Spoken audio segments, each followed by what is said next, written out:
Is sponsored by Ram Trucks, built to serve. Fox NFL Sunday is back this week with a great slate of early games. Then you got a blockbuster right out of the gate. America's Game of the Week. Bucs Saints, Brady Breeze. Check local listings for the games in your area, or you can watch it on the Fox Sports app.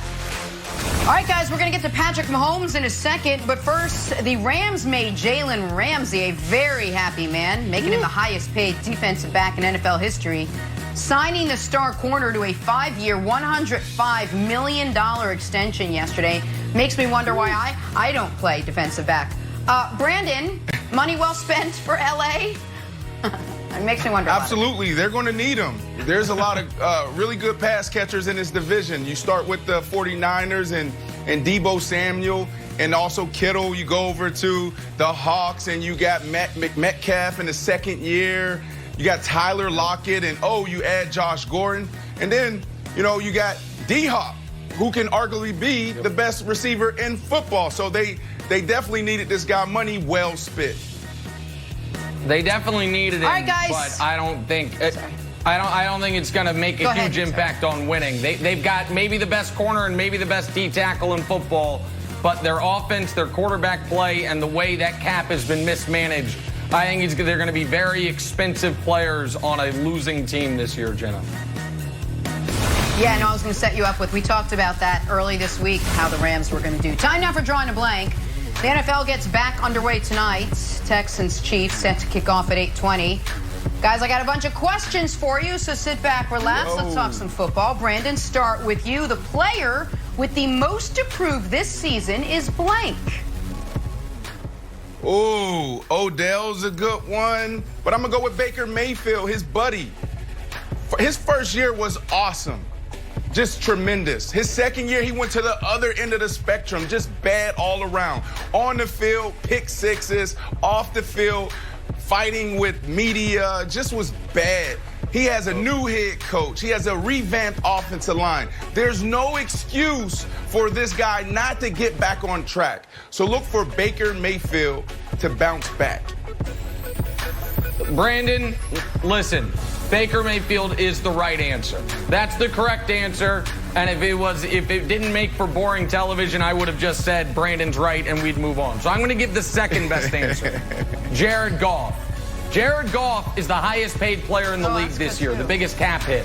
One of the big reasons I think a lot of us are so down on the Rams is because we're so down on him. I think there's real question over whether or not he is the worst quarterback in his own division, despite having the biggest cap hit of any player in the league. If the Rams are going to have any chance this season, Goff needs to bounce back to the first couple years of Sean McVay, that quarterback. I don't know if he can do it, but he's got a ton. He's going to be a rich man either way, but he's got a ton to prove this year, given how he played in the Super Bowl and how he played last season, Wiles. Hall of Famer Julian Edelman lost his Hall of Fame quarterback, still has his Hall of Fame coach, and probably has another Hall of Fame quarterback. But for some reason, some on this show, don't think he's a Hall of Famer. Got 118 playoff receptions, second only to the great Jerry Rice. Also has 1,400 playoff receiving yards, second only Jerry Rice. So I think Hall of Famer Julian Edelman should prove to everybody that he's a true Hall of Famer independent of Tom Brady this year. You should make I think he's a Hall of Famer. How about that? Lamar Jackson my God, became the second youngest MVP ever last season after a stellar sophomore campaign, and joined Tom Brady as the only unanimous MVPs ever. Brandon, the MVP of the 2020 season will be blank. Russell Wilson. Russell Wilson can win the MVP by himself. But, you just add Metcalf. We just talked about these guys, Tyler Lockett. They have amazing chemistry and continuity between the two. And then you bring in Greg Olsen, and now you got Josh Gordon back. Hopefully he can stay on the field.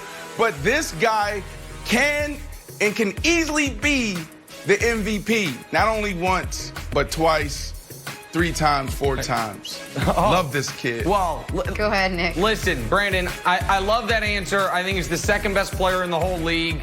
And it's not only that he's never won an MVP, he's never gotten a single MVP vote in his career.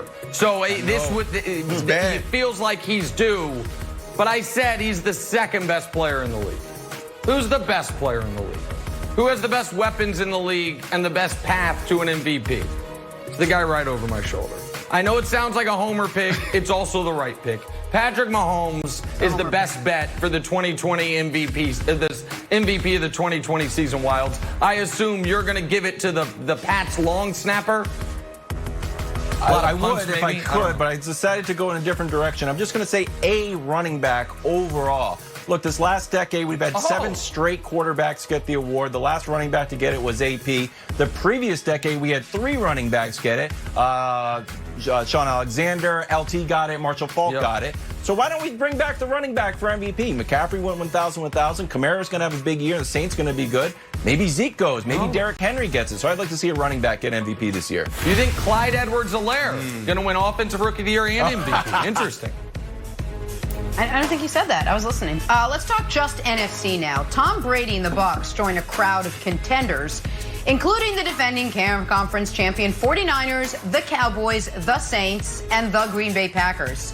Okay, Brandon, the winner of the NFC will be blank.